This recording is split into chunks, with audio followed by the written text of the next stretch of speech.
Been in this position about 9 years, and what I want to talk to you today about is our access management manual that we're talking about. And this is something that's been in the works for about 3 years now, so it's getting pretty well seasoned. So what is access management?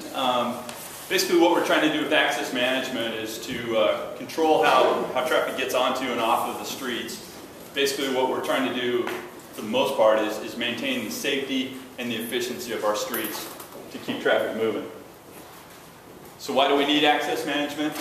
One of the big things, and of course the big buzzword these days, is sustainability. But as we've been going through the process to upgrade the city's long-range transportation plan and comprehensive plan, one of the things that we found is we will not have enough money to build all the streets that we need for the future.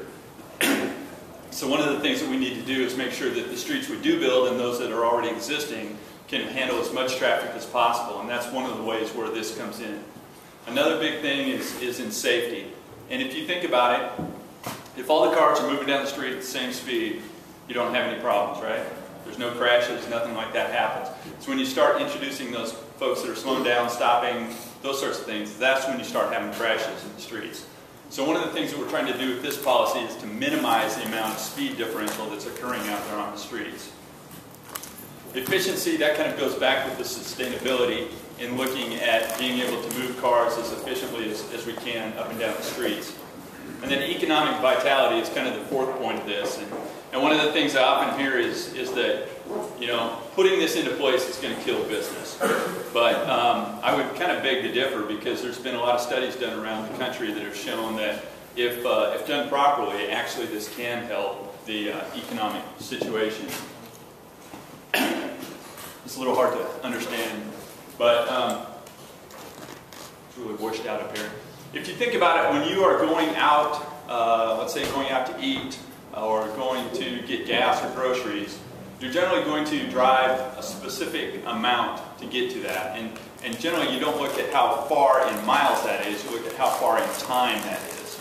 So if we can do a better job of keeping our streets so that you can move efficiently on them, basically that allows us to expand the business area, because for, say, a 5-minute trip, if you're going at 15 miles an hour, you're not going near as far as you can go if you're doing 25 miles an hour or 35 miles an hour. So that's what we're trying to do, one of the things with this. The other thing, and I don't want to step on anybody's toes if you're involved in this, this is O Street here in the middle, this is 70th Street, just to kind of orient you. If you look at the center on the top, it's got pretty good access management. You can readily tell where all the accesses into the site are located. There's generally a decent distance into the site before you encounter any turning movements or parking.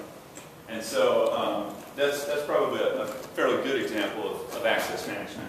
If you look at the one on the bottom, you can't really tell where the access points are in looking at it here. The main access to this area, the signalized location, is right here. And if you look at that, you've got an area here where trucks could be pulling in or out from the Shopko, backside of the Shopko. You've got some drive-through facility right there that's got vehicles pulling in and out, and you know, you're right here adjacent to the street where the main flow of traffic would be coming in. So that is probably a case where maybe just doing a little bit better access management up front probably could help that center out a little bit more.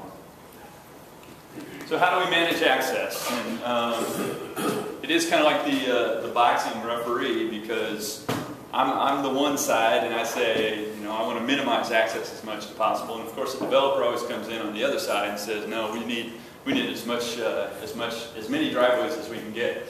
So what we're trying to do with this policy is basically put that all into writing so that people know kind of coming in what to expect. Again, we're trying to minimize the conflict points, and that's places where vehicles can have crashes. And we're looking at not just in the street itself, but also internal to the site, again, to make things flow as good as possible. Minimizing the on-street speed differentials, using things like turn lanes and those sorts of things, so that we don't have a lot of differences in speed that end up causing crashes. And then the bottom bullet there is kind of on the city's shoulders, determining where the median breaks and potentially future traffic signals are going to be located. If you think about it, every time we've got a median break here in town, that's a potential location for a signal. And one of the things that we hear all the time is how poorly we time signals. Well, part of the reason we time signals poorly is because we have poorly spaced intersections, and there's just nothing you can do sometimes. So by doing some things to kind of get those median breaks and potential future signals at good spacings, we can hopefully make the signals work better in the future.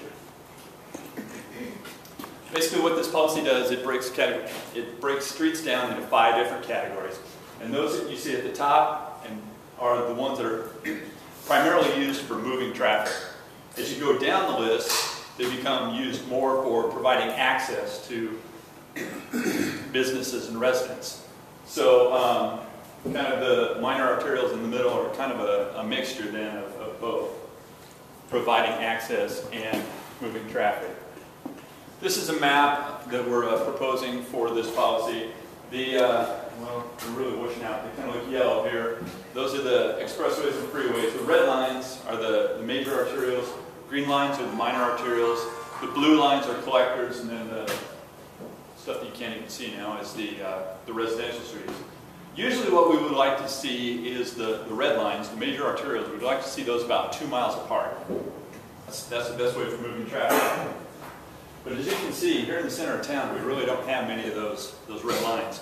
And basically what that is, that's taking into account the reality of the situation that where we've got the city already built, we're never going to get this real high degree of access management.